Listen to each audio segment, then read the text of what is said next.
Hello and welcome to whatever episode of A Tonic for Lunacy this is.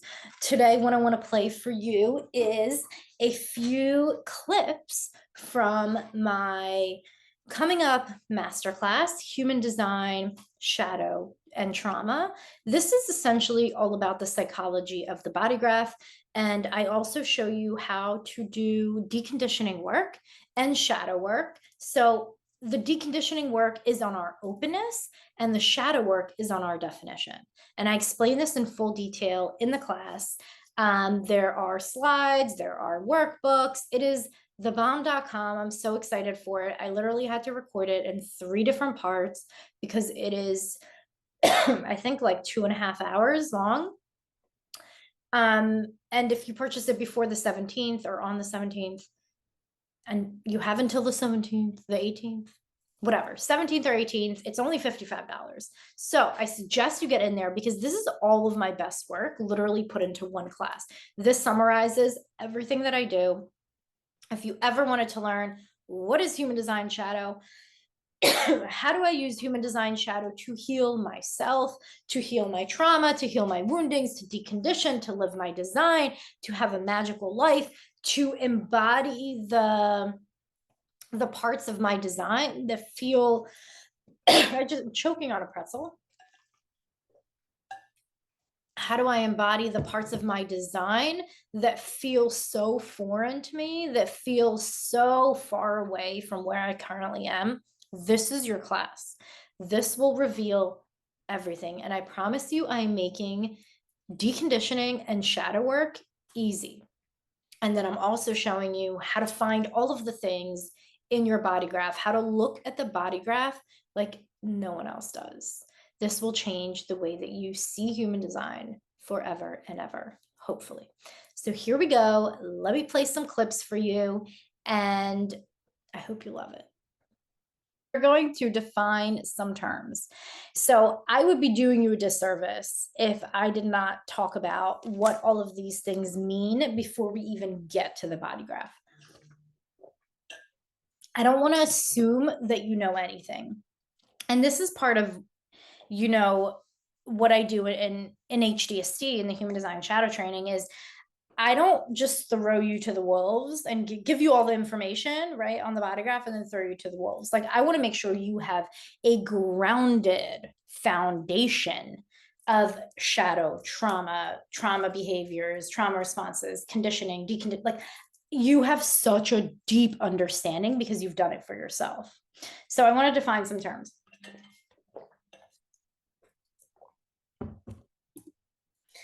Shadow. So the shadow is everything that we reject about ourselves, the pain we've forgotten about, the emotional heaviness we hold in our bodies, and it affects how we view the world, ourselves and others, through projections and triggers. The shadow comes into being as a result of ego formation. So let's break this down. Ready? There's shadow textures. There's shadow archetypes, if you will. And again, I go through all of this in HDST and HDSS in deep detail. But there's different parts of the shadow, right? And we'll call it negative and positive. So let's use our shadow genius, which is in our unconscious Mars. It's everywhere, but we focus on it specifically in the unconscious Mars. So my shadow genius is that I get to be abundant. I get to be abundant. Hallelujah. Praise the Lord. Right? Now, what I have learned when I was a child, I was super abundant, right? I had 50 cents to my name and I thought I was the richest person alive. Now, I was quickly conditioned to believe that money was this, that, or the other thing, right? That money made people crazy, that money was only for bad people. The rich people were bad. Now, I felt abundant. I felt rich. I knew I had the potential to be rich. I loved money, but I learned that money was bad. So what happens is I take this gift of, I love money, money loves me. And I shoved it, right? I shoved it down 6 feet under and I covered it up with dirt. Except the dirt that I covered it up with was lack and a belief that I needed to work hard to make money, a belief that it would never be enough, a belief that money comes to everyone but me, because I don't want to be a bad person and money makes you bad. Therefore, money will never come to me. Money won't come to me because I don't want to be bad, right? I want to be loved. So I rejected that aspect of me because I learned it was bad. Those shadows, those geniuses, those things, those traits, those character traits, those behaviors, those tendencies, those beliefs that we had, that we learned were bad, wrong, gross, nasty, ugly, we shove down. And on top of it, we create shadow beliefs, right? On top of it, we create conditioned beliefs. So those shadows can actually be found in your definition because they're a part of you. They're fixed, they're who you are, but you've covered it up with all this other bullshit. So think of the shadow, if you know Gene Keys, think of the shadow as like the gift. And what you put on top of it is the shadow aspect of that gene key. So people use the word shadow in a lot of different ways. So the way that we're talking about it here is it's a trait, it's a characteristic that you have that's part of you. It makes you unique, it makes you great, makes you fantastic, that you've shoved down because you thought it was unacceptable. Now that's the positive aspect. We're calling it positive just because I don't have another term for it. But then there's the negative aspect. And the negative aspect is like our anger, our pain, our sadness, whatever, what our emotions, these things that people say are negative and bad. You are not allowed to cry. So I take all my sadness and I take all of my tears and I shove them down 6 feet under because I'm not allowed to cry. And if I cry, no one will love me. So I have become the tough one. I have become the strong one. I don't cry in public. Crying is for babies. Okay. Crying is for the weak. Now, how do I know that? Because I've seen it. It doesn't have to be something that I received explicitly. It could be implicit. Whereas I saw the way that my dad laughed at my mom when she cried in a movie, when she cried at the drop of a hat. So I learned, keep your shit together if you want to be loved, if you don't want to be laughed at, right? Keep your shit together. We don't cry. We're strong. We don't want to be like her. We don't want to be like her. So we're going to be the opposite. So those are the negative, right? Because they're seen as negative by society.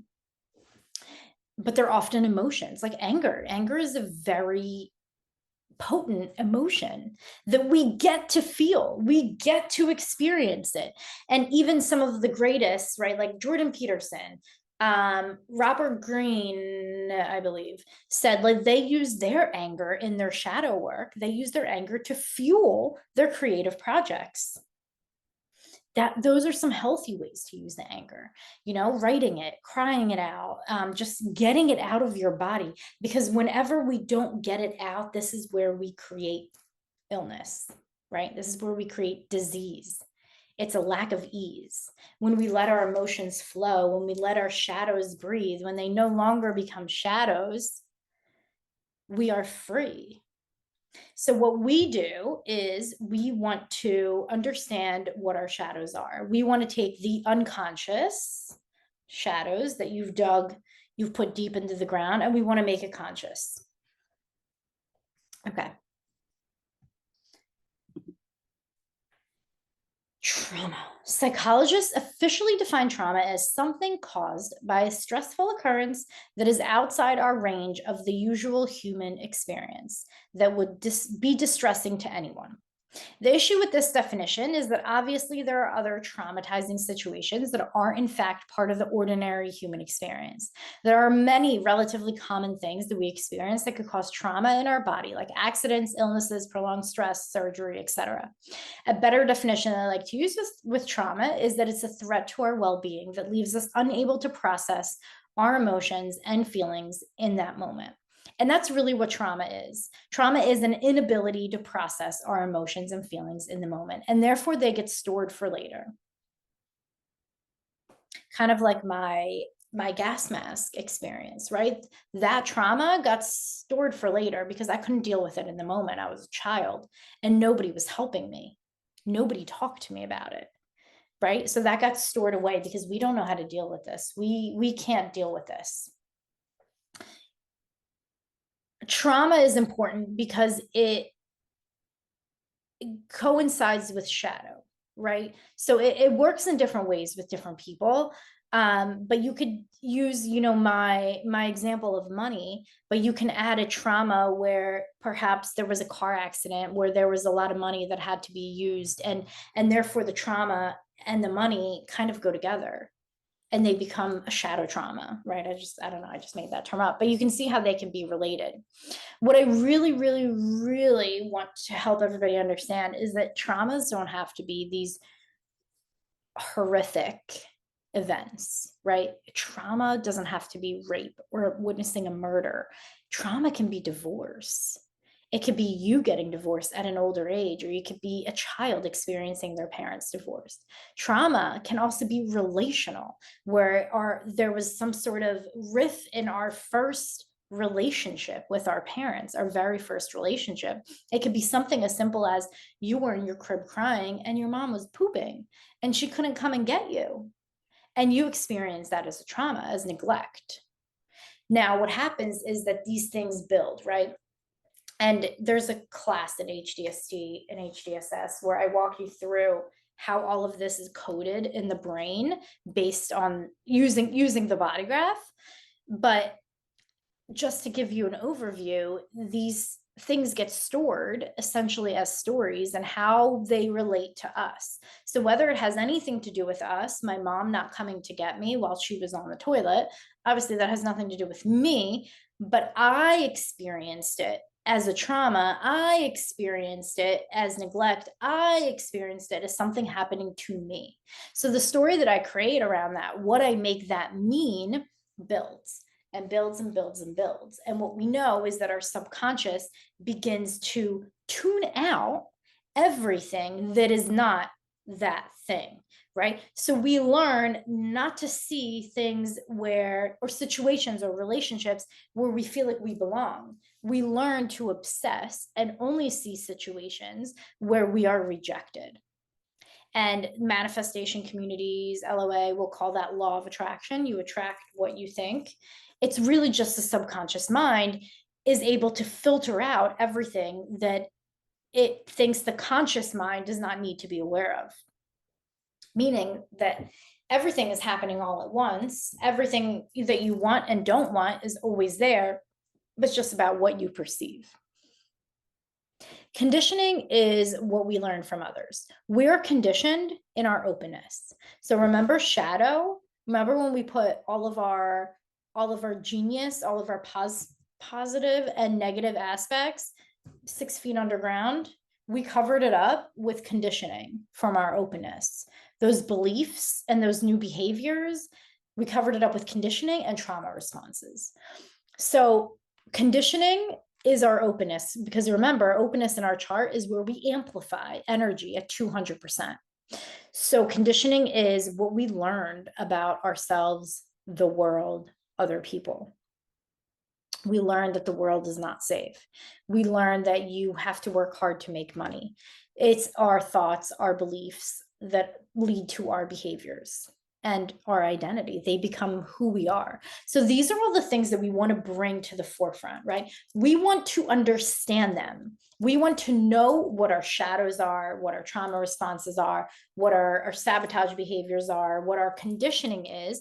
Because if we know it, if we can see it, if we can understand it, if we can make sense of it, then we can shift it. And guess what? Once you understand it, once you make sense of it, once it clicks in your head, there isn't even that much work that you really have to do. It shifts. It just shifts on its own. And actually, I have a great quote from Richard Rudd. It might be in my slideshow somewhere, so excuse me if you hear more than once, but Richard Rudd has a great thing that he says about shadow work. And this is in relation to into gene key 2. So let me find it here. I love this because it talks to like the power and potency of shadow work and how it doesn't necessarily have to be something you do.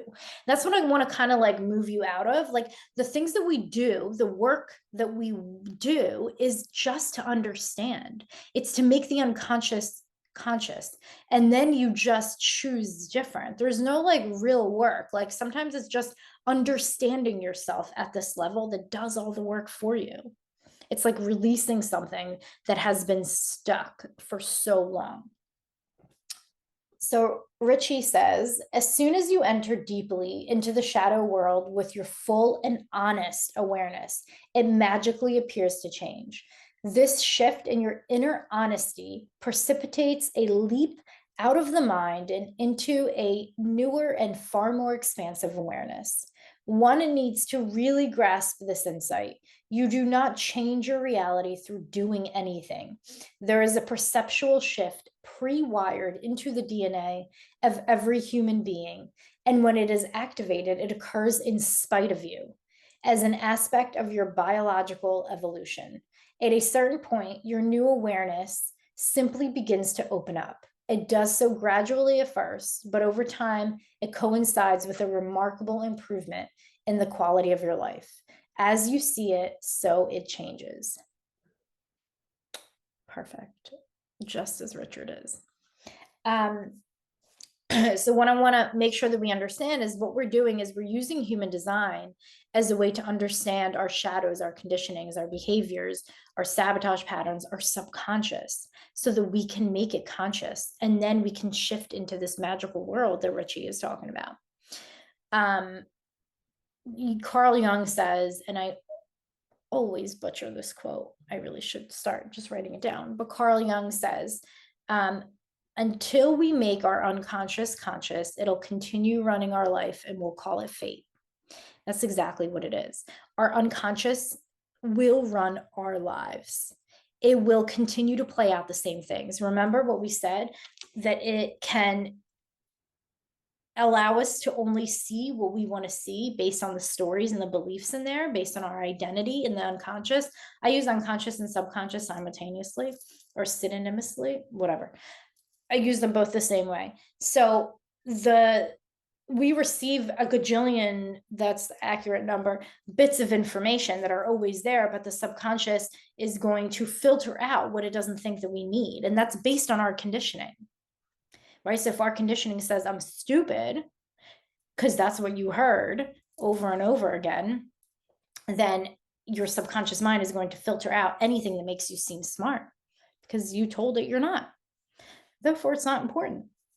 And we'll just call that fate unless we make that conscious. That is what we're doing here.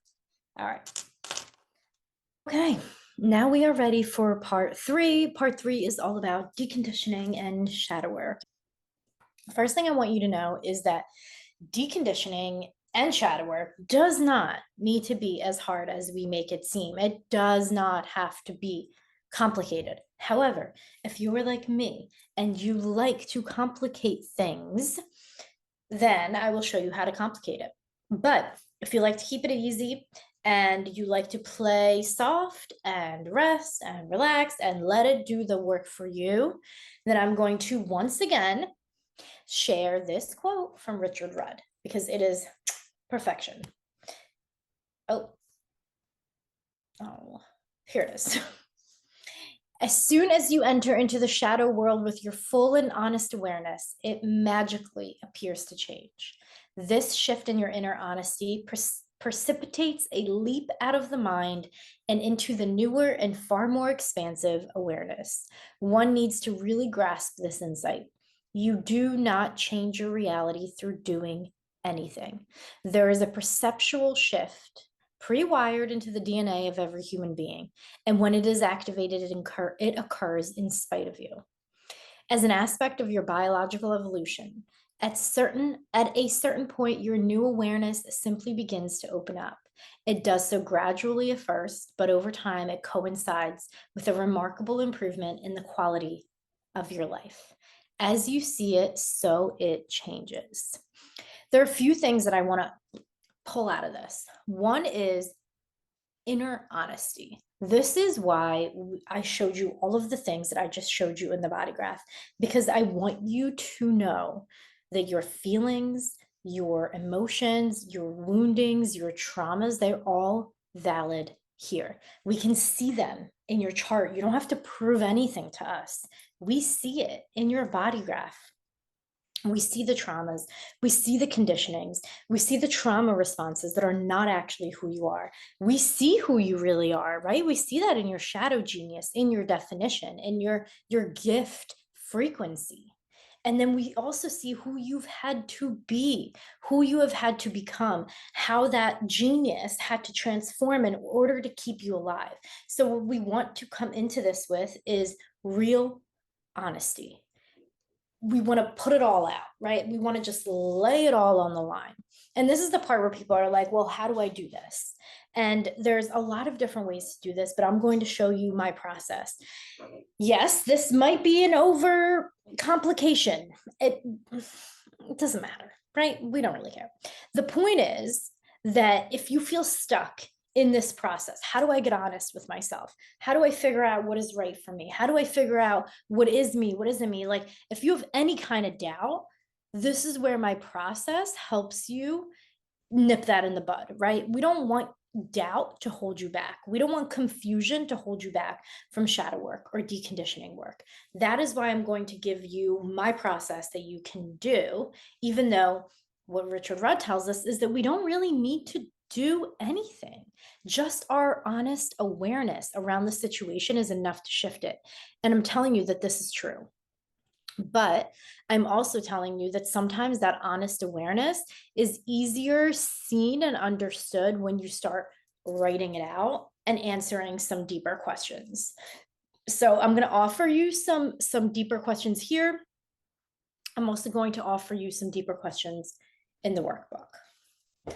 Let's get it started. All right, what is the difference between deconditioning and shadow work?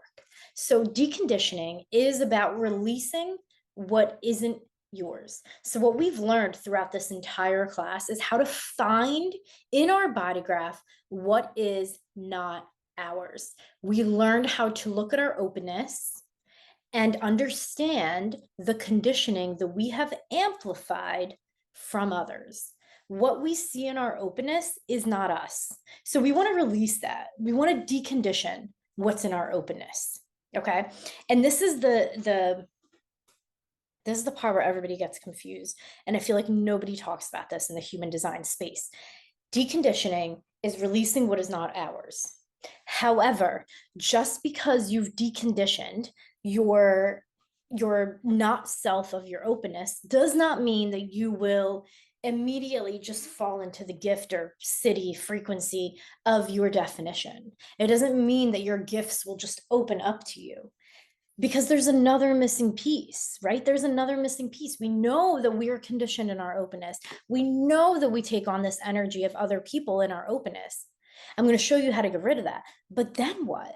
Right? Then we want to figure out how to embody the parts of our definition that we have dug a hole and placed 6 foot deep, right? So remember our geniuses are shadow pieces that we want to integrate in order to feel whole and complete and watch the magic rain down on us. That genius we have buried away for reasons that we can find in our openness, but also for survival reasons that are in the shadow frequency of our definition.